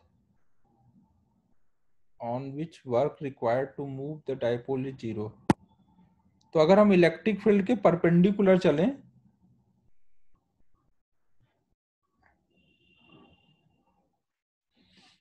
हाँ वही, अगर हम इसके परपेंडिकुलर चलें, ऐसे हम आर रेडियस का एक इक्विपोटेंशियल सरफेस बना दें, तो इस इक्विपोटेंशियल सरफेस पे हम कहीं पे भी डाइपोल को रख देंगे, मान लो यहां से यहां तक गए, या फिर यहां से यहां तक आए, कहीं से कहीं तक गए, क्लोज नहीं है, जो भी नहीं पूरा पाथ कंप्लीट करें, तो भी उसके वर्क नहीं करना पड़ेगा ना, क्योंकि यहाँ पे भी यू उतना ही होगा जितना यहाँ पे यू होगा।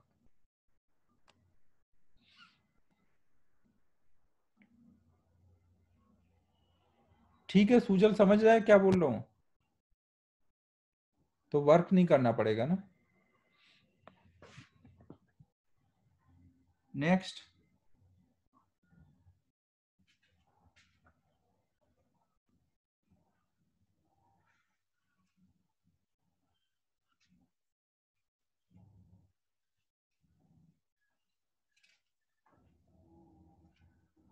फोर्टी एट, 41, 41 देखो,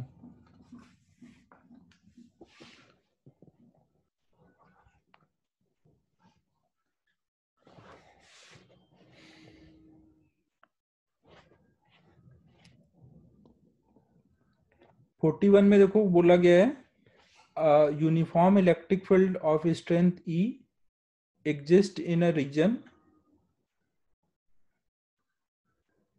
an electron enters at point A with velocity v j cap and moves through electric field and exit at point B ना, ऐसे दिया हुआ है।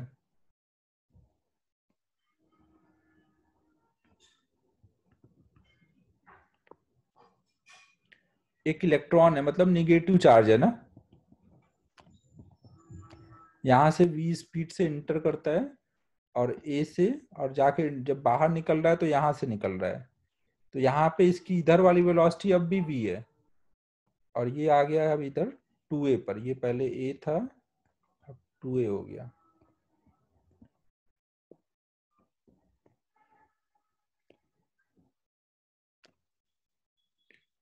तो हमें इलेक्ट्रिक फील्ड की वैल्यू बतानी है। अब देखो हमें ये समझ आ रहा है ना कि यहाँ पे वाई डायरेक्शन में वेलोसिटी में चेंज नहीं आया, वाई डायरेक्शन की वेलोसिटी में अगर चेंज नहीं आया तो मतलब वाई डायरेक्शन में कोई फोर्स नहीं है, वाई में एक्सीलरेशन नहीं है मतलब फोर्स नहीं है, फोर्स नहीं है मतलब वाई में कोई इलेक्ट्रिक फील्ड नहीं है। लेकिन एक्स डायरेक्शन की वेलोसिटी शुरू में कितनी थी, एक्स डायरेक्शन की वेलोसिटी 0, और यहाँ पे एक्स डायरेक्शन में आते आते वेलोसिटी आ गई ना, ये वेलोसिटी आ गई कुछ ना, ये डिस्प्लेसमेंट कितना हुआ है, डी हुआ है ना, इधर को ए हुआ है, सॉरी एक्स में कितना डिस्प्लेसमेंट हुआ ए। तो वाई डायरेक्शन का अगर हम सोचे तो टाइम कितना लगा, ए से बी जाने में टाइम कितना लगा होगा, वाई डायरेक्शन का सोचो, वाई में डिस्प्लेसमेंट है डी और स्पीड है वी, तो इतने टाइम में वो पहुंचा है ना ए से बी पे।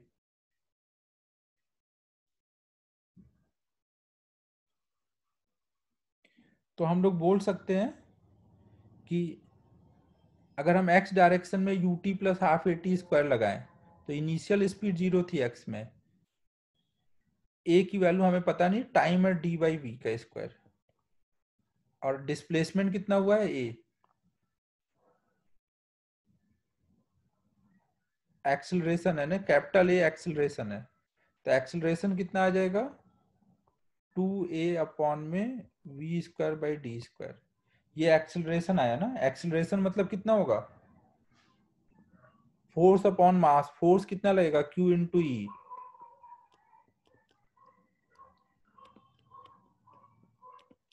तो ई की वैल्यू आ गई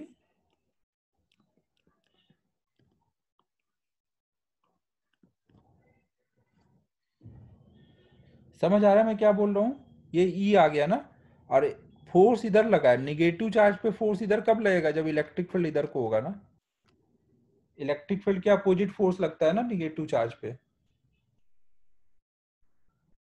तो इसका मतलब फर्स्ट ऑप्शन सही है ना, फर्स्ट ऑप्शन में डायरेक्शन के साथ माइनस आई कैप ले लिया गया है। ठीक है, अब आपको रेट ऑफ वर्क डन पूछा है, कोई भी पॉइंट पे रेट ऑफ वर्क डन क्या होता है, मतलब पावर, पावर मतलब उस पॉइंट पे एफ और वी की वेलोसिटी का डॉट प्रोडक्ट, फोर्स और वेलोसिटी का डॉट प्रोडक्ट ना, फोर्स किधर है आई कैप के अलोंग, और वेलोसिटी जो आई कैप के अलोंग होगी उन दोनों का डॉट प्रोडक्ट कर दो ना, एक्स वाली वेलोसिटी ले लो, वो निकल जाएगी ना, टी टाइम में कितनी आई है एक्स डायरेक्शन में वेलोसिटी, आदित्य हो जाएगा।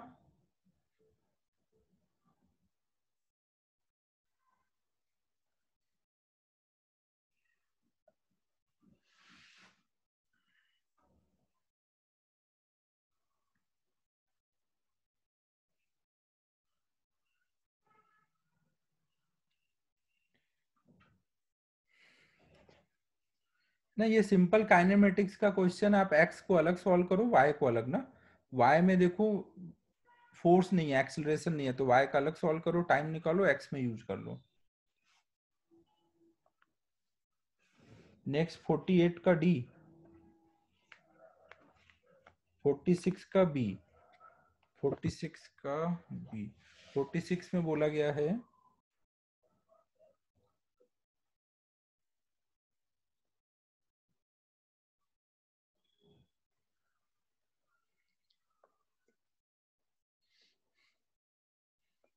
फोर्टी सिक्स का बी,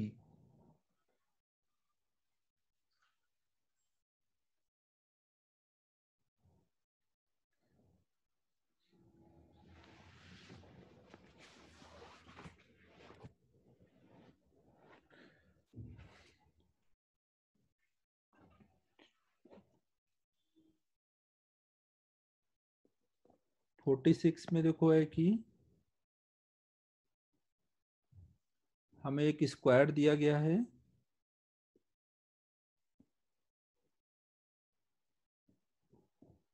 यहाँ पे 1 2 3 -6। देखो इसमें 46 में उमंग, अगर मैं इसके सेंटर पे पोटेंशियल निकालूं तो ये डिस्टेंस ये डिस्टेंस ये डिस्टेंस सब सेम है ना, तो डिस्टेंस तो नीचे सब में सेम रहेगी, तो ये हर तरह से यहाँ 0 आएगा ना। तो अब मैं इसके सेंटर को कैसे भी स्क्वायर को बनाऊं, मैं ऐसे बना दूं तो भी सेंटर पे पोटेंशियल 0 आएगा ना। तो इसमें बोला गया है कि square electric potential is 0 everywhere along the x axis. अच्छा, एक्स एक्सिस के अलोंग बोला है। only of the sides of only if the sides of square are parallel to x and y।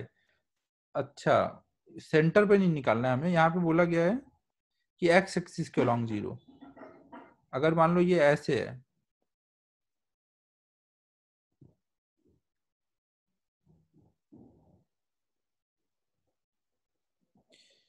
तो x एक्सिस पे 0 हो पाएगा, फिर हर point पे तो 0 नहीं हो पाएगा ना। यहाँ पे x एक्सिस के हर पॉइंट पे पोटेंशियल 0 के लिए क्या है, हर पॉइंट पर डिस्टेंस चार्ज से सेम होना चाहिए ना। टोटल चार्ज का सम जो है, ये तो मतलब ऐसा नहीं बोल सकते ना कि हर पॉइंट पे पोटेंशियल 0 हो जाएगा अगर वो स्क्वायर के साइड एक्स और वाई एक्सिस के पैरेलल हैं। ठीक है, तो हो जाएगा ना, ये गलत है स्टेटमेंट। फिर नेक्स्ट है 48 का डी। 48 में को बोला गया है an electric dipole is placed at the centre of sphere. तो हमें डी ऑप्शन में डाउट है, electric potential is 0 on a circle on the surface. देखो अगर मैं कोई सर्कल ले लूं, ऐसे कोई स्फीयर ले लूं,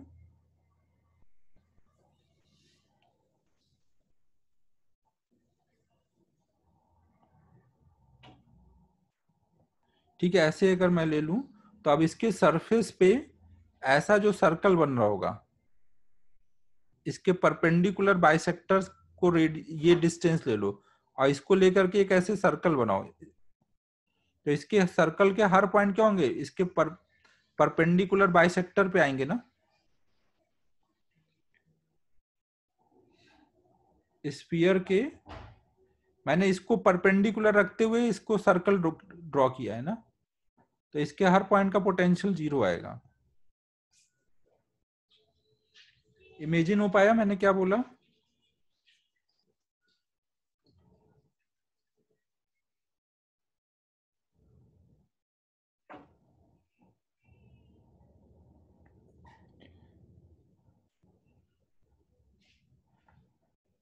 तो अब इंटीजर टाइप ऑफ कॉम्प्रिहेंशन रह गया है, तो अब ये सब तो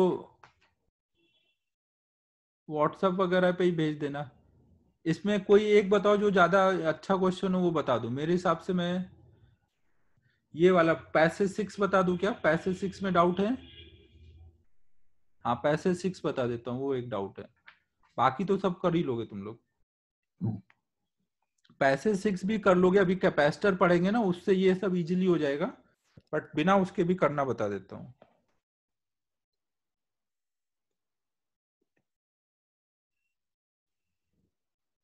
सिक्सटी 61 का आंसर नहीं मैच किया है क्या? नमन बोल रहा है नहीं किया है, गलत है। सोल्यूशन में देखा उसमें क्या दिया है आंसर?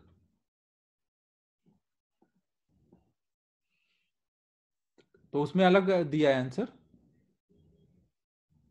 हाँ हाँ हाँ पक्का, हाँ हाँ, गलत दिया है, गलत दिया है। 61 का डी ऑप्शन आता है शायद। 61 का आंसर हाँ मैच नहीं करता, राज ने पूछा था डाउट ये।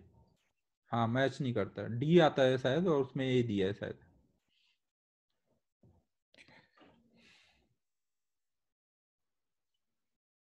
अच्छा जो भी हो, मतलब कुछ ऐसा था गड़बड़, हाँ। ठीक है, आंसर नहीं मैच किया था, मुझे भी याद है। हाँ,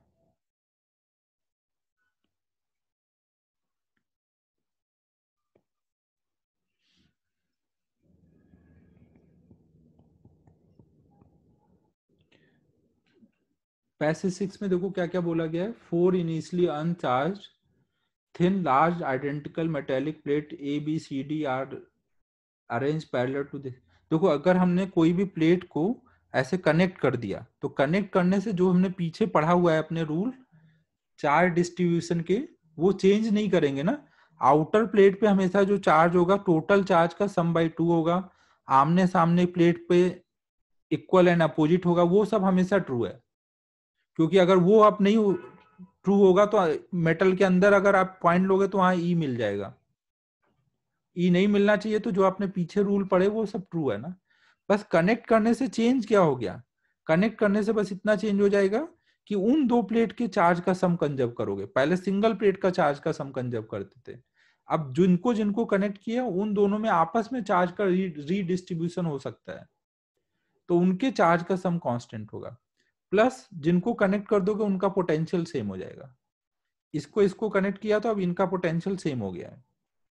कुछ चमक रहा है मैं क्या बोल रहा हूं?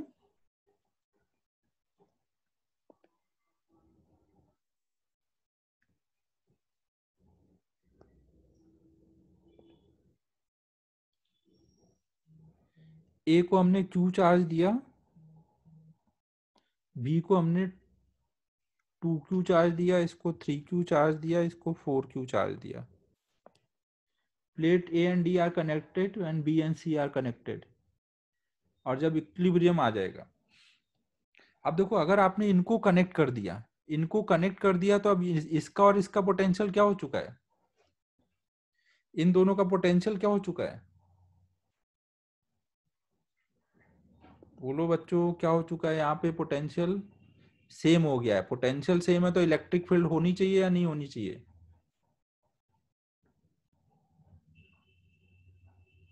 यहाँ पे इलेक्ट्रिक फील्ड नहीं होनी चाहिए ना, यहाँ पे ई जीरो है। अगर यहाँ ई जीरो है मतलब यहाँ पे कोई चार्ज नहीं है, यहाँ पे भी जीरो चार्ज है, यहाँ पे भी जीरो चार्ज है। अगर यहाँ प्लस चार्ज आएगा, यहाँ माइनस, तो ई आ जाएगा ना। तो इसका मतलब जितना आपने चार्ज दिया है 2Q और 3Q, वो सब कहाँ जाएगा? इस वाले सरफेस पे जाएगा। और सबसे पहले आउटर सरफेस का चार्ज देख लो, वो कितना होगा? टोटल कितना दिया है सबका मिला के? 5Q 10Q दिया है अपने। टोटल चार्ज चारों प्लेट का मिला के 10Q दिया है, तो सबसे बाहर वाले प्लेट पे कितना चार्ज आएगा? 10Q का आधा। नहीं, ये हमेशा वैलिड है। अगर ये चार्ज का डिस्ट्रीब्यूशन नहीं होगा तो अंदर मेटल के अंदर ई मिलने लग जाएगा।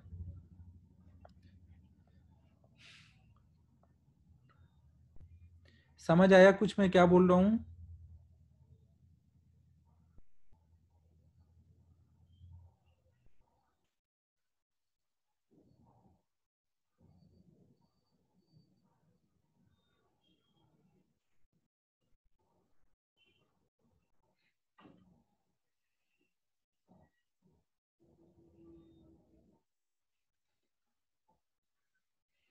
अब देखो, अब आगे आप क्या करोगे? देखो इसको हम सिमेट्री से जल्दी सॉल्व कर सकते हैं, लेकिन मैं सिमेट्री लगाऊंगा नहीं ना, क्योंकि हो सकता है ये बीच की डिस्टेंस एक में डी हो एक में 2D हो, चेंज कर सकते हैं। तो मैं नॉर्मल सॉल्व करूंगा, सिमेट्री से ये और जल्दी सॉल्व हो जाएगा। मैं बिना सिमेट्री के सॉल्व कर रहा हूँ। अब मुझे नहीं पता कि यहाँ कितना चार्ज है, तो मैंने मान लिया यहाँ एक्स चार्ज है। अगर यहाँ पे एक्स चार्ज आएगा तो यहाँ कितना आएगा? माइनस एक्स चार्ज आएगा, क्योंकि आमने सामने तो इक्वल एंड अपोजिट होंगे। ये चमका सबको?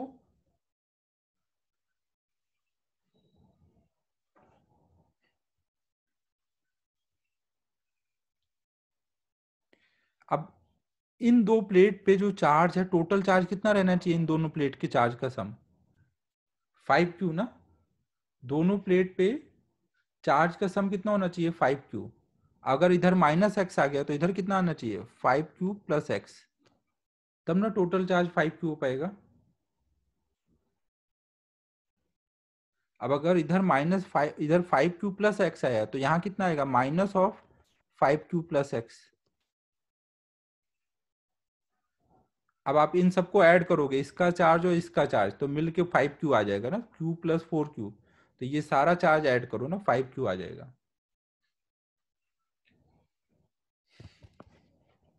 अब देखो ये प्लेट आपस में कनेक्टेड है, ये प्लेट इससे कनेक्ट कर दिया, तो इसका पोटेंशियल और इसका पोटेंशियल क्या होगा? सेम होगा, अलग अलग होगा?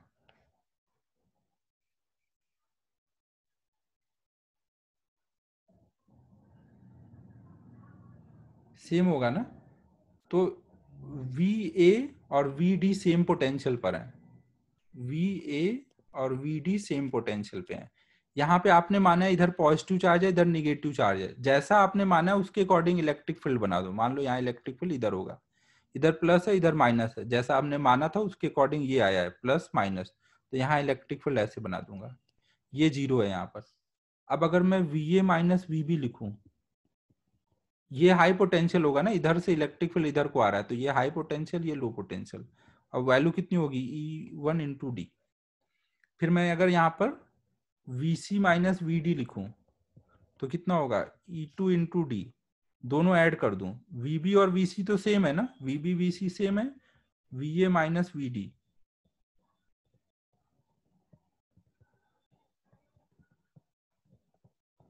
अब VA VD भी सेम है ना, कनेक्ट कर रखा है, सॉरी ये VA VD सेम है, कनेक्ट कर रखा ना, तो ये कट जाएगा। तो इससे क्या आया? E1 plus E2 equal to 0 आया ना। E1 E2 देखो डायरेक्शन हमने यूज कर लिया है ना, यहाँ पे केवल मैग्नीट्यूड डालना है E1 E2 का। हमने यहाँ पे देखो हाई माइनस लो बराबर E इंटू डी लिखा है ना, मैग्नीट्यूड हमने बस अब ये लिखना है यहाँ पर, डायरेक्शन वगैरह के अकॉर्डिंग ये लिखा है इक्वेशन। E1 की वैल्यू कितनी बोलूंगा? यहाँ पे इलेक्ट्रिक फील्ड कितना होगा? एक प्लेट के वजह से लिखूंगा इंटू 2 कर दूंगा ना, माइनस वाले का भी ऐड हो जाएगा ना, सेम डायरेक्शन में है। एक प्लेट का कितना लिखूंगा? x by A sigma by 2 epsilon not into 2 plus ऐसे इसका लिखूंगा, इसका सिग्मा कितना होगा? 5Q plus x by A sigma by 2 epsilon not into 2, ये बराबर 0। अब इसको सॉल्व करूंगा तो x आ जाएगा ना, x आ जाएगा तो हर जगह का चार्ज पता चल जाएगा। हो जाएगा आगे अब। और अभी हम आगे कैपेसिटर पढ़ेंगे, तो यहाँ पे एक कैपेसिटर बना हुआ है, यहाँ पे एक कैपेसिटर बना हुआ है ये, और यहाँ एक कैपेसिटर बना है, तो उससे हम लोग तुरंत कर सकते थे, ये इतना कैलकुलेशन नहीं करते, बिना कैपेसिटर के जल्दी होता। सिमेट्री से हम देखो ये लगा देते कि दोनों के बीच की डिस्टेंस सेम है, दोनों के बीच की डिस्टेंस सेम है, तो ये दोनों जगह इलेक्ट्रिक फील्ड भी सेम आना चाहिए मैग्नीट्यूड में ना, क्योंकि और डायरेक्शन में अपोजिट होना चाहिए, क्योंकि जो यहाँ का पोटेंशियल है वही यहाँ का पोटेंशियल है।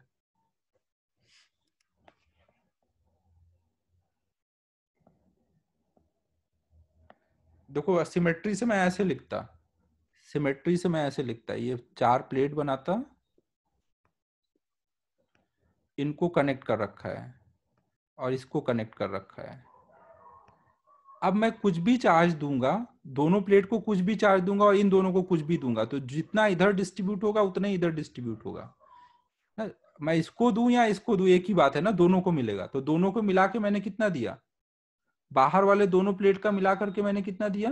5Q, और इन दोनों को मिला के कितना दिया? 5Q। तो सिमेट्रिकली डिस्ट्रीब्यूट होगा दोनों साइड में, जो चीज इधर है वही चीज इधर है, तो 5Q हमें आउटर प्लेट का तो पता है कितना है, 5Q होगा, 5Q होगा आउटर का, और दोनों का मिला करके 5Q होना है।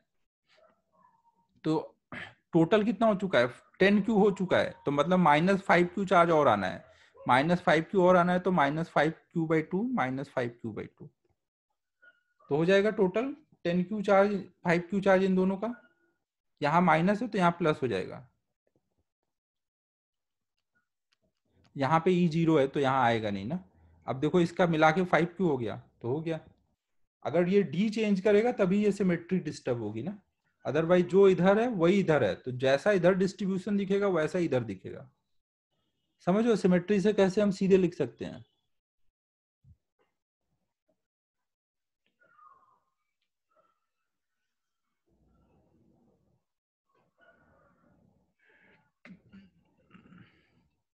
ठीक है, फिर तो अब बाकी बचे हुए क्वेश्चन अलग से हम लोग सॉल्व कर लेंगे ना। आप डाउट्स पूछना, मैं व्हाट्सएप पे वॉइस चैट वगैरह भेज के बताऊंगा कैसे करना है, लगेगा तो सॉल्व कर दूंगा।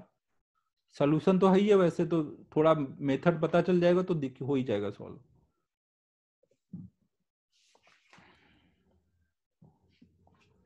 ठीक है, फिर क्लोज करूं।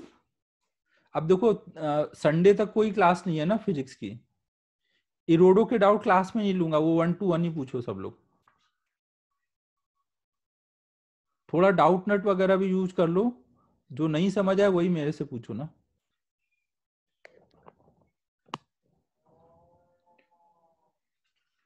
तो अब संडे तक फिजिक्स की क्लास नहीं है, तो अब तक करंट इलेक्ट्रिसिटी का मॉड्यूल कंप्लीट कर लो ना।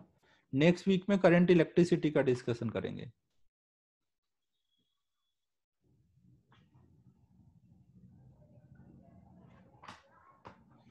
ठीक है, फिर क्लोज कर रहा हूं।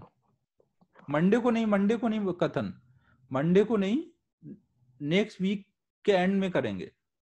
नेक्स्ट वीक के एंड में करेंगे भाई। अभी 2-3 दिन जितना हो सके कर लो, फिर बाकी और वीक डेज में कर लेना मंडे से। हाँ आदित्य, जितना हो पाएगा एक क्लास में जितना हो पाएगा कर देंगे 1 to 3 में, बाकी बचा हुआ फिर अलग से करेंगे।